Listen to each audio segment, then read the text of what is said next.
وہ جان لینے کی حد تک حسین لگ رہی تھی۔ اس نے ایک ایک کر کے اپنی جویلری اتارنی شروع کی۔ ابھی اس نے ہاتھوں میں پہنی چوڑیاں اتاری تھی تو ساحل 2-4 آئے مہمانوں کو رخصت کرنے کے بعد کمرے کا دروازہ لاک کرتا اس کی طرف پلٹا۔ اس نے پہلی بار عبیر کو اس قدر بے حجابی میں دیکھا تھا۔ اس کی نظر عبیر کے چہرے کے خدوخال کے بعد اس کے گردن سے ہوتی ہوئی اس کے گہرے گلے پر رک گئی تھی۔ عبیر نے فوراً دونوں ہاتھوں سے اپنا سینہ چھپایا۔ یہ کس قسم کا بےہودہ لباس بھیجا تھا آپ نے میرے لیے؟ ساحل اس کی آواز سے ہوش میں آیا۔ عبیر غصے سے چہرہ سرخ لیے اسے گھور رہی تھی۔ ساحل کے ہونٹوں پر مسکراہٹ پھیل گئی۔ وہ قدم بڑھاتا اس کی جانب آیا جب عبیر ایک جھٹکے سے پلٹی اور واش روم کی طرف پڑی۔ ساحل نے فوراً آگے بڑھ کر اس کا بازو تھاما۔ کہاں جا رہی ہو؟ مجھے جی بھر کے دیکھنے تو دو۔ عبیر نے ایک جھٹکے سے اپنا بازو چھڑایا اور اس کی دوسری بات کو نظر انداز کرتے ہوئے کرائی۔ جہنم میں جا رہے ہیں، چلیں گے آپ ساتھ؟ ساحل نے ایک نظر واش روم کے دروازے پر ڈالی۔ اف، تو مجھے اپنے ساتھ واش روم چلنے کی دعوت دے رہی ہو؟ عبیر کو اس بے باکی کی توقع نہیں تھی۔ اس کا چہرہ سرخ ہوا اور وہ پیر پٹکتی دہاڑ سے واش روم کا دروازہ بند کرتی اندر داخل ہوئی۔ ساحل صرف مسکرا کر رہ گیا۔ وہ بیڈ پر بیٹھا اس کی واش روم سے باہر نکلنے کا انتظار کرنے لگا، مگر عبیر کا شاید ساری رات واش روم میں گزارنے کا ارادہ تھا۔ وہ دن بھر کا تھکا ہوا اس لیے عبیر کے انتظار میں بیٹھے۔ اس کی ہلکی سی آنکھ لگ گئی۔ 2 گھنٹے گزرنے کے بعد عبیر نے واش روم کا دروازہ کھول کر کمرے میں جھانکا۔ ساحل کو سوتا دیکھ اس نے سکون کی سانس بھری۔ 2 گھنٹے واش روم میں کھڑے کھڑے اس کی ٹانگیں جواب دے گئی تھی، مگر ساحل کے ساتھ وقت گزارنے کی نسبت اسے یہ تکلیف منظور تھی۔ وہ اب مزید کھڑی نہیں ہو سکتی تھی، اس لیے اس نے صوفے پر بیٹھتے اپنی ہیل اتاری اور اپنے پاؤں سہلائے۔ تھوڑی دیر سستانے کے بعد اس نے آہستہ سے اپنی ساری جویلری اتار کر سامنے پڑے ٹیبل پر رکھ دی۔ بالوں کی پنیں اتارتے اس کے ہاتھ تھک گئے تھے۔ اس کا دل چاہ رہا تھا کہ وہ ہر چیز اٹھا کر دیوار پر دے مارے۔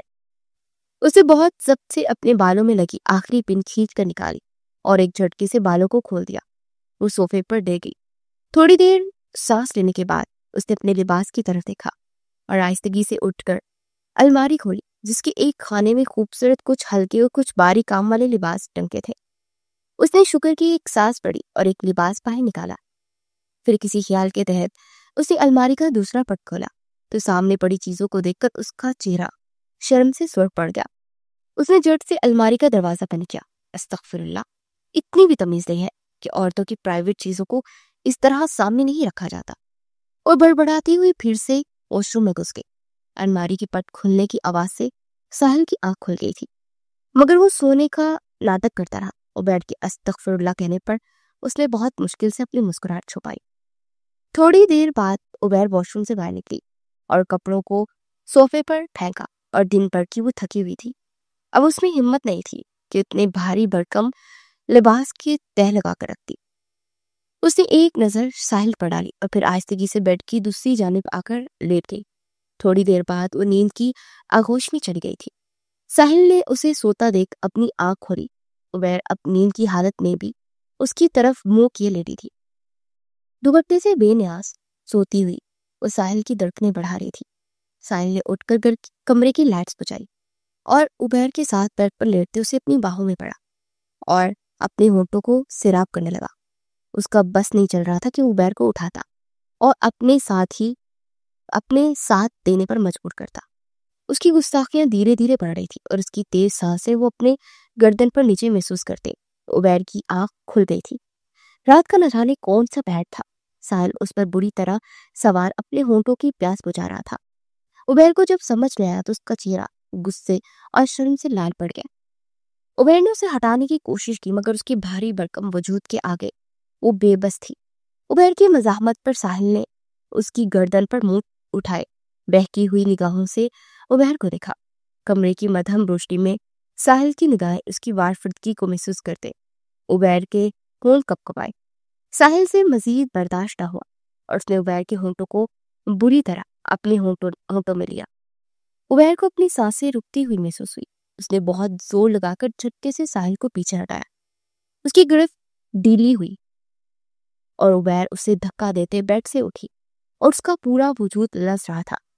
میں اس زبردستی نکاح کو نہیں مانتی ہوں ساحل افندی، خبردار جو تم دوبارہ مجھے تم نے ہاتھ پہ لگایا۔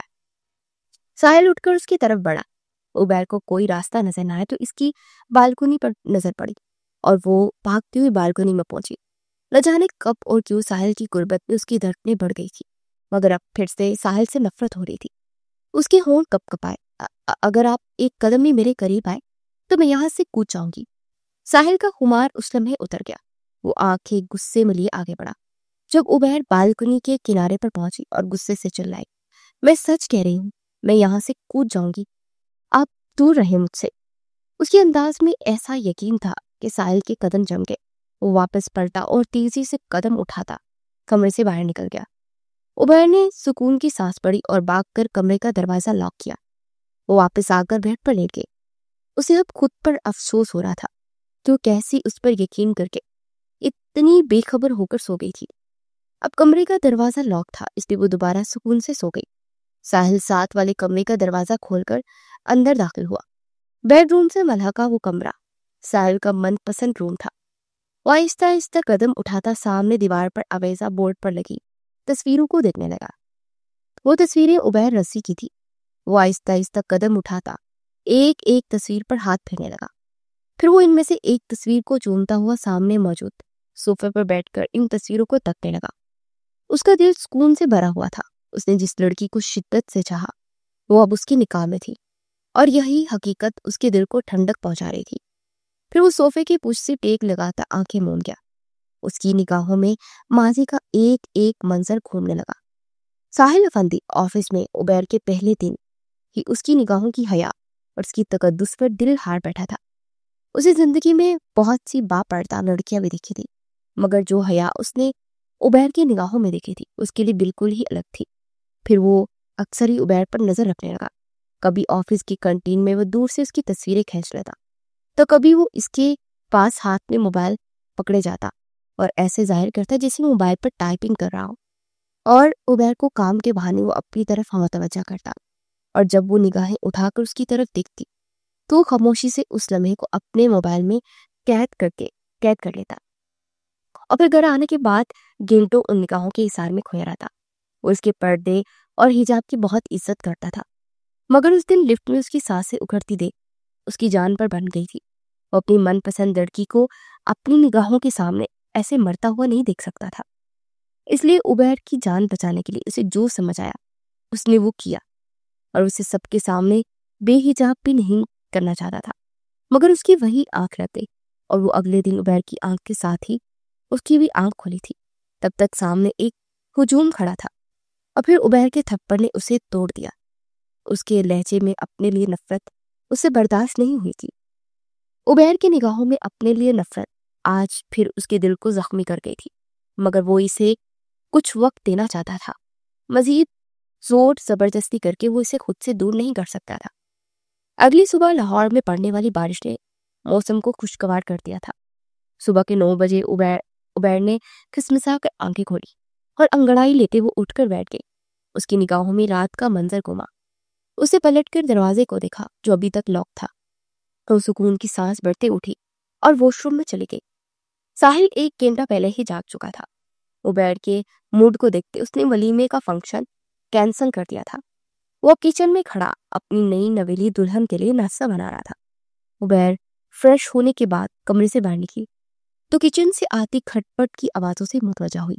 وہ اٹھتے ہوئے ساحل کے منہ نہیں لگنا چاہتی تھی، مگر اس کے پیٹ میں بھوک کی وجہ سے چوہے دوڑ رہے تھے۔ ان 2 دنوں میں وہی 18 سالہ عبیر بن چکی تھی، ضدی، لک چڑی اور ہر حال میں مقابل سے جیتنے والی۔ جب وہ نور سے ملی تھی تو اس کے بعد اس میں بہت تبدیلیاں آئیں۔ اس کا بات کرنے کا انداز بدلا۔ اس نے بھی جہاں ضد کرنا چھوڑ دی اور خود کو قسمت کے حوالے چھوڑ دیا تھا، مگر اب اس کی پرسکون زندگی کو شخص نے 2 دنوں میں اتھل پتھل کر دیا تھا، اس لیے اس کا بس نہیں چل رہا تھا، ورنہ وہ اتنی تکلیف دیتی، وہ ایسے ہی اس کی زندگی کا اچانک سے رخ موڑ دیتی۔ کل رات اس کی جیت ہوئی تھی، یہی سوچتے مغرورہ انداز میں چلتی کچن میں آئی، جہاں ساحل ناشتہ بنا چکا تھا اور اب چائے کپوں میں ڈال رہا تھا۔ اس نے پیچھے قدموں کی آہٹ سنی تو پلٹ کر دیکھا۔ سامنے وہ قاتل حسینہ شان سے کھڑی اسے ہی تک رہی تھی۔ ساحل اس کی کانفیڈنس پر ایک لمحے کے لیے حیران ہوا۔ اسے امید نہیں تھی کہ وہ خود کمرے سے باہر نکل آئے گی، اسے کپ اٹھا کر ٹیبل پر رکھے اور اس کے اشارہ کرنے سے پہلے عبیر کرسی کھینچ کر بیٹھ گئی اور چپ چاپ ناشتہ کرنے لگی۔ ساحل کو دھچکے پہ دھچکے لگ رہے تھے، وہ بھی کنکھیوں سے اسے دیکھتا کرسی کھینچ کر بیٹھ گیا۔ ناشتے کی ٹیبل پر خاموشی چھائی رہی۔ ساحل اس کا موڈ سمجھ نہیں پا رہا تھا، مگر اسے کچھ اندازہ ہوا تھا کہ شاید عبیر کو اپنے رویے کا احساس ہو رہا ہے، اس لیے وہ خاموشی سے ناشتہ ختم کر کے عبیر نے چائے کا کپ اٹھایا اور بازو ٹیبل پر ٹکائے چائے کا سپ پڑتے ساحل کی آنکھوں میں دیکھا۔ ساحل جو ناشتے کا آخری لقمہ چبا رہا تھا، عبیر کی اس طرح دیکھنے پر لقمہ اس کے حلق میں جا اٹکا۔ وہ بری طرح کھانسنے لگا۔ عبیر نے کپ رکھتے گلاس میں پانی انڈیل کر اس کی طرف بڑھایا۔ وہ اسے دھچکا دے رہی تھی۔ کل تک جو عبیر اس کے سامنے رو رہی تھی، گر گرا رہی تھی، آج اس کے بدلے انداز ساحل سے ہضم ہی نہیں ہو رہے تھے۔ ساحل نے اپنے پانی کا گلاس پکڑا۔ جب اس کی کھانسی کچھ بہتر ہوئی تو اس نے عبیر کی طرف دیکھا۔ عبیر، تمہاری طبیعت تو ٹھیک نہیں؟ عبیر ہلکا سا مسکرائی۔ میری طبیعت تو بالکل ٹھیک ہے، مگر آپ مجھے ٹھیک نہیں لگ رہے، وہ تنزیہ انداز میں کہتی کرسی گھسیٹ کر اٹھی اور واپس کمرے میں چلی گئی۔ ساحل ابھی تک ہونکوں کی طرح وہاں بیٹھا ہوا عبیر کو کمرے میں جاتے ہوئے دیکھ رہا تھا۔ عبیر کمرے میں پہنچی تو اس کی ہونٹوں پر فاتحانہ مسکراہٹ تھی۔ وہ نظروں میں اسے گھائل کرائے گی۔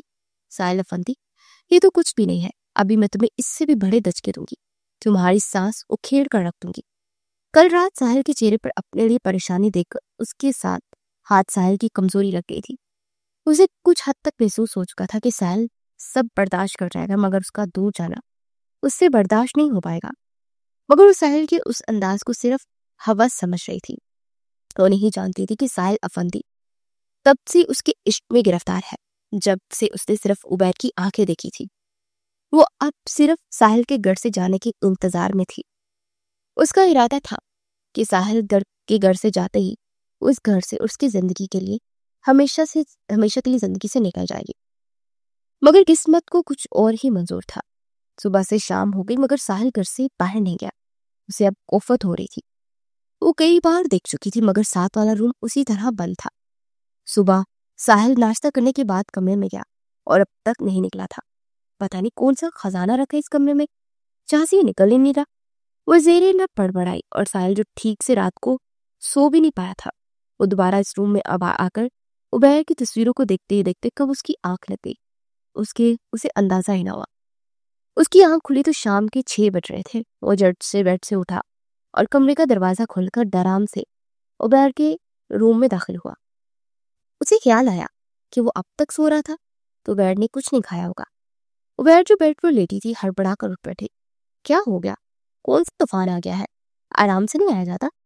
عبیر دل پر ہاتھ رکھے اس پر غصہ نکال رہی تھی۔ ساحل نے اس کی بات کو نظر انداز کیا۔ عبیر، تم نے کھایا؟ میں سو گیا تھا، مجھے پتہ ہی نہیں چلا۔ تم دوپہر سے بھوکی بیٹھی ہو، میں ابھی کھانا لاتا ہوں۔ اس سے پہلے کہ وہ پلٹتا، عبیر کی آواز اس کے کانوں میں پڑی۔ میں نے کھانا کھا لیا تھا، آپ کی محتاج نہیں ہوں، الحمدللہ میرے ہاتھ پاؤں سلامت ہے، خود بنا کر کھا سکتی۔ اس کی بات سن کر ساحل نے ٹھنڈی سانس پڑی۔ اسے اچھا لگا تھا کہ عبیر نے اس گھر کو اپنا سمجھتے خود سے کھانا کھا لیا تھا۔ وہ چلتا ہوا اس کے پاس آیا اور اس کے سامنے بیڈ پر بیٹھ گیا۔ اس کی آنکھوں سے نیند کی خمار سے ابھی بھی سرخ تھی۔ عبیر نے اسے بیٹھا دیکھ چٹ سے اپنی ٹانگیں سکیڑی۔ عبیر کے اتنا سمٹنے پر ساحل تب کیا ہو گیا ہے؟ شوہر ہوں میں تمہارا، کوئی غائر نہیں ہے۔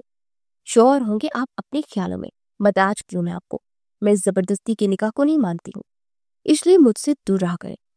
عبیر کے 2 ٹوک جواب پر ساحل نے اسے ٹانگوں سے کھینچ کر اپنے قریب کیا۔ اور اگر دور نہ رہو تو کیا کر لو گے؟ ساحل نے اس کے کان میں سرگوشی کی اور پھر اپنے ہونٹ اس کی گردن پر رکھ دیا۔ عبیر کو کچھ سمجھ نہ آیا۔ اس نے سائڈ ٹیبل پر پڑا گلدان اٹھا کر اس کے سر پر دے مارا۔